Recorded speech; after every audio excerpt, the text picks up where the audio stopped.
మరి వాళ్ళ వస్తా ఉంటే గేట్ కాడ అడ్డుకున్నారు, నిన్న కూడా పోతా ఉంటే గేట్ కాడ అడ్డుకున్నారు. ఎందుకోసం అడ్డుకుంటున్నారంటే భయం పుట్టుకుంది ప్రభుత్వానికి. ఏంది, కార్మికులను సరిగా చూసుకోలేకపోతున్నారు, ఉన్న డబ్బులన్నీ కాంట్రాక్టర్లకు ఇస్తున్నారు. కనీసం మనకు డ్రిల్లింగ్ మెషిన్కి చిన్న బిట్స్ లేవన్నా, మెషిన్ రిపేర్ ఉందన్నా, ఏ చిన్న అంశం బాగలేదన్నా కూడా బడ్జెట్ లేదని మీకు చెప్తున్నారు, రిపేర్లు చేస్తలేరు, పనిముట్లు ఇస్తలేరు. కానీ కాంట్రాక్టర్లకు ఇవ్వడానికి మాత్రం వందల కోట్లు వేల కోట్ల రూపాయలు ఉన్నాయి. అవి రెగ్యులర్గా ఆ పేమెంట్స్ అవుతున్నాయి. కానీ మనం ఏదైనా చిన్నది అడిగినా కూడా పాత మెషిన్లే మళ్ళీ రిపేర్ చేసి వాడుకోలేదు తప్పితే కొత్త మెషిన్లు కొన్నటువంటి పరిస్థితి లేదు. సింగరేణి పుట్టింది ఎప్పుడో పుట్టింది, ఆనాడు ఎప్పుడో మైన్ లోపలికి గాలి పంచేటటువంటి ఆక్సిజన్ మెషిన్ వచ్చింది. ఆ మెషిన్లు ఇప్పుడు ప్రపంచవ్యాప్తంగా అత్యాధునిక టెక్నాలజీతోని అద్భుతంగా నడుస్తున్నాయి. కానీ మన దగ్గర మాత్రం అప్పుడెప్పుడో పెట్టిన మెషినే ఉంది. అంటే కనీసం గాలి కానీ నీరు కానీ ఇయ్యకపోతే ఇక యాజమాన్యం ఉంది ఎందుకు అని చెప్పి నేను అడుగుతా ఉన్నా.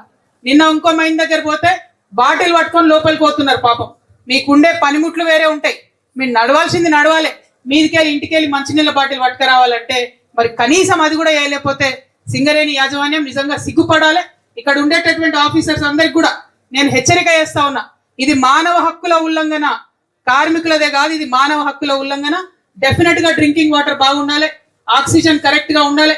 ముందు కార్మికులు ఆరోగ్యంగా ఉంటేనే ప్రొడక్షన్ వస్తుంది. కాబట్టి ఆ విషయం మీద యాజమాన్యం దృష్టి పెట్టాలని చెప్పి నేను డిమాండ్ చేస్తా ఉన్నా. తుమ్మిడిహట్టిలో తెలంగాణ వాళ్ళు ఉన్నారా లేదా? ఉన్నారా? మరి జై తెలంగాణ అంటే చేయెత్తరేమో మీరు ఎవరు? ఎక్కడ ఇంకా అన్నలైతే డౌటే కొడుతుంది నాకు. జై తెలంగాణ అక్కలు చేతులు ఎత్తాలి అందరూ ఒక్కసారి, ఎత్తిరా. జై తెలంగాణ, జై తెలంగాణ. అందరికీ హృదయపూర్వకంగా నమస్కారం. కసేస్ అంటే అర్థమవుతా మీకు? మరాఠీ అర్థమవుతా, తెలుగు అర్థమవుతా? తెలుగేనా? మరాఠీయా? కొంచెం మరాఠీ కొంచెం తెలుగా. నాకైతే కొంచెం వస్తుంది మరాఠీ, కసేస్ అని వస్తుంది అంతే. మరి తెలంగాణకి ముల్గిము కొంచెం మరాఠీ నేర్చుకొని వస్తాను నెక్స్ట్ టైం వరకు నేను. అయితే తుమ్మిడిహట్టి గ్రామానికి నేను రావడం ఇది మొదటిసారి కాదు, ఇది రెండోసారి వస్తున్నా నేను. ఒకసారి ప్రాణహిత పుష్కరాల సమయంలో, తెలంగాణ ఉద్యమం సమయంలో మీ అందరి దగ్గర కూడా రావడం జరిగింది. మరి మళ్ళీ ఒకసారి ఈ గ్రామానికి, ఈ పుణ్యభూమికి వస్తున్నందుకు నిజంగా నాకు చాలా సంతోషంగా ఉంది. మళ్ళీ ఒకసారి హృదయపూర్వకంగా వినయపూర్వకంగా మీ అందరికీ నమస్కారం తెలియజేసుకుంటున్నాను.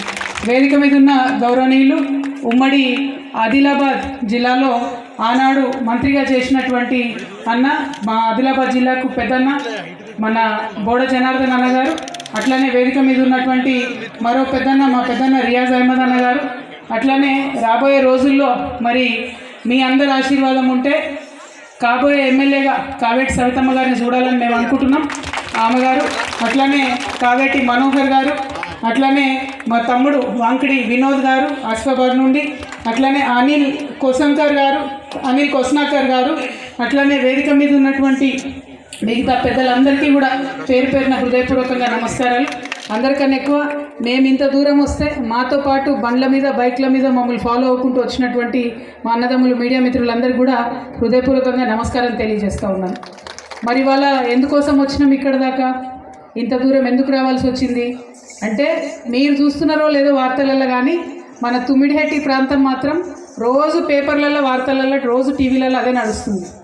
ఎందుకోసం నడుస్తుంది? ముఖ్యమంత్రి గారు రోజు ఒక మాట చెప్తాడు కాబట్టి మీ ఊరు గురించి అదే నడుస్తుంది రోజు లొల్లి.